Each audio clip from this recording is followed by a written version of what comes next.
Ayan guys, finally dumating na ang aking order galing sa Miniso.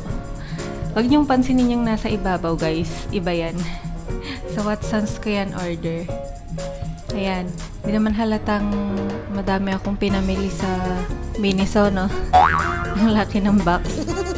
Kahapon lang yan guys dumating, December 23. Kaya ngayon ko lang i-unbox, December 24. And then, ibabalot ko na rin yung mga pangregalo kasi karamihan dyan ay pangregalo ko kay DJ. Tara, excited na ako. Unbox na natin. Ayan na, let's do this.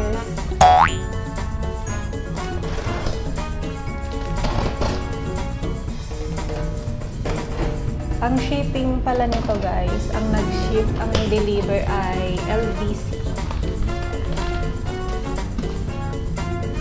Hindi mismong Lazada. Kaya siguro matagal. Ang tagal nito. Nauna na yung mga iba kong orders kasi dito. Jenna! Oh no, it's so cute. Oh, it's so big. It's so big. Oh my goodness. Huwag kang sisilip dito, Didja. Regalo ko to sa'yo. Ayan guys, di ba? This is from Miniso. Either bears. Diba ang laki guys? Super, ano? Tanan! Sobrang laki. Tago ko muna dito sa ilalim kasi babalutin natin yan pag regalo natin kay DJ. Pero hindi ko alam kung paano ko babalutin. Next guys, imove natin ito.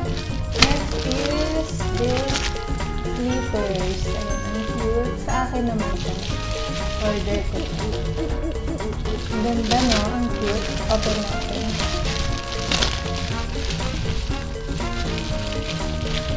Yan talaga nagpalaki eh. Kaya pala malaki mo ba? Hindi ko talaga alam kung paano ko yung babalutin ngayon.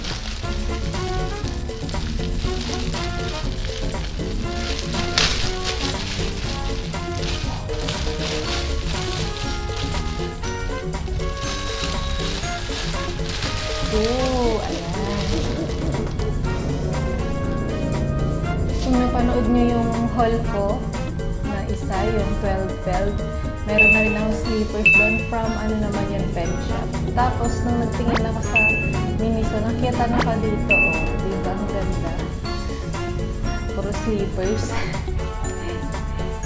Large ang kanyang size. Ayan. Color pink. Meron din sila nito guys, color blue naman.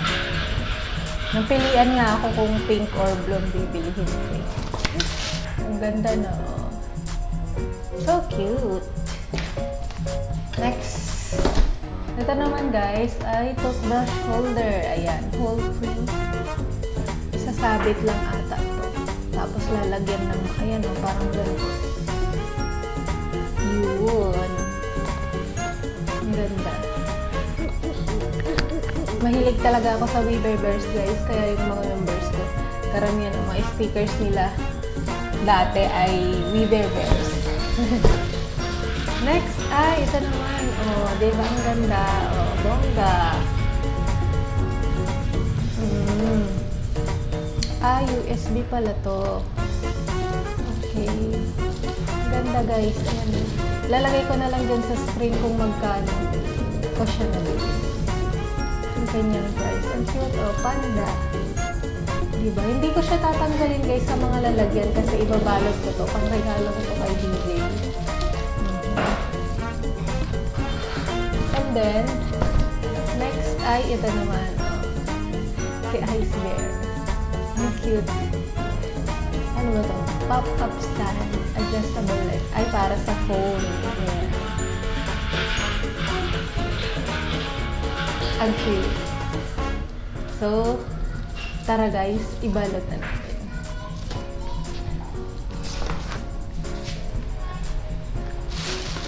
Hindi ko talaga alam kung paano ko pa ibabalot. Sobrang laki niya pala. My gosh. So, palangin ang lalagyan nito. Sumisilip kasi si BJ, guys. Sabi ko, huwag siya sumilip kasi mga regalo ko to sa kanya. Di pa naman ako marunong magbalot ng gift. Kaya, huwag niyong i-judge, guys.